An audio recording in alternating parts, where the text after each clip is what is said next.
to Thursday, and Pauline Hanson whipped out the tongs. You used to have a fish and chip shop. I'm sure you go okay with barbecues. Oh, no problem, mate. I've got my barbie, I've got my real big one, I've got everything that's happening there. I'm imagining we do this, we're going to get some fat spitting in our faces. I've had more than fat spat in my face. Well, I guess that explains the burqa.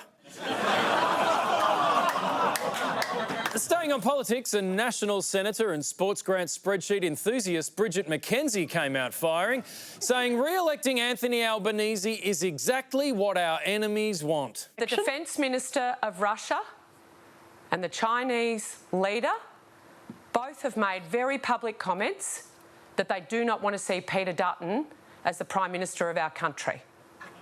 I'm just stating the facts. Just stating the facts. The sky's blue, water's wet, the commies hate Dutton and shepherd avocados are shit. Just facts.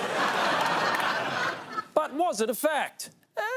No. Bridget McKenzie has admitted she was wrong. You also went off half-cocked. Are you sorry? I've said I made a comment that was wrong. I've admitted that. Turns out she heard it from a Russian who heard it from a slightly smaller Russian who got it from an even smaller Russian. But despite being caught out verballing both the Russians and the Chinese, Bridget McKenzie remained 100% committed to making things as weird as possible. Well, I think it's pretty clear from President Xi's public commentary that he finds Albo a very handsome boy.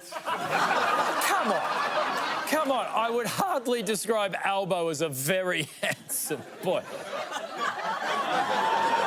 Well, hello, dear leader. To Easter Sunday, and while most of the country was gorging itself on chocolate eggs and hot cross buns, Bob Catter, Il Papa di Crocodilio, blessed Instagram with a message of unity for all to enjoy. Jesus was crucified, Jesus died so that we might live. That's what Easter is about. A lovely, succinct Easter message. The Sermon on Mount Isa is what I would have said if Bob stopped there, which he did not. He went into the temple and bashed the living daylights out of the bankers and money changers and people that were making money out of religious beliefs. The Gospel of Matthew taking quite a violent turn there. But strap on your sandals because Father Bob was just getting warmed up. Now, hey, it's Easter time. Guess who's making all the money? Woolworths and Coles. At Christmas time, Woolworths and Coles. We had a beautiful little pop-out, a nativity scene of Jesus, Mary and Joseph in the stable, and we gave it out to all the supermarkets in cans, and all the independents all put it up, and Woolworths and Coles refused to put it up. So I'll tell you what happened to the money changers in the temple. They burnt in hell. And there's a message for the likes of Woolworths and Coles.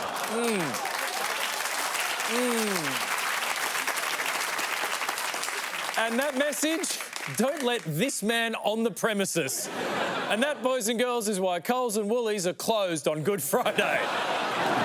To Tuesday, and the heated contest for the seat of Kuyong, where a local surgeon took matters into his own hands. The surgeon is under investigation for pulling down a Monique Ryan core flute in a video, then telling viewers how to bury the body. Professor Greg Mallam specialises in spinal surgery, but in this video he was focused on burying bodies. Always remember, guys, good technique. And then dispose of the evidence. Always remember, boys, bury the body under concrete. And always remember, boys, have someone film you disposing of the evidence in front of your own number plate, thus creating more evidence. It's not the first time in this election that the kidnapping of Kuyong core flutes has courted controversy, with prominent Teal supporters also getting involved. Stop taking the sign down. What are you doing that for? Because it's on public land. Who are you? I'm not saying who I am. He's Peter Jordan, the husband of Teal Independent and member for Kuyong, Monique Ryan. The couple has since apologised for the gaffe, labelling it a mistake. Oh, to have been a fly on the wall at the Ryan household that night. Oh, come on, honey. 1 minute you say I'm not doing enough to help the campaign, and then when I finally do something, suddenly I'm the bad guy. Well, it's bullshit. Hey, if you need me, I'll be in Sorrento. Now, Now, Kuyong is exactly the kind of seat the coalition needs to win back from the Teals. It's a leafy, historically Liberal seat. And while I'm not saying it's wealthy, its median house price is contact agent. The Libs' great hope is Amelia Hamer. She's young, smart, and in an election where housing affordability is a big issue, she just gets it. I know my rent's gone up significantly. I'm a renter. I live in a one-bed apartment. I'm looking around my flat and going, well, I don't actually know where the kids would go. Amelia Hamer is so poor she may be forced to raise her children in a shanty made from her own corflutes. Or at least that's what she led us to believe. The Liberal candidate for Kuyong has been accused of deceiving voters after admitting she's actually a landlord. I think the reality is people acknowledge you can be both. You can be renting and you can also own a property. Amelia Hamer, a 31-year-old former banker and political staffer, has admitted she owns a flat in London worth more than $1 million and an apartment in Canberra. Wow, she owns an apartment in one of the most bustling cosmopolitan cities in the world, and also in London. Now, political hacks may say that this could sink her campaign, but if you're so wealthy you forgot you own 2 investment properties, I say you might just be the perfect person to represent Kuyong.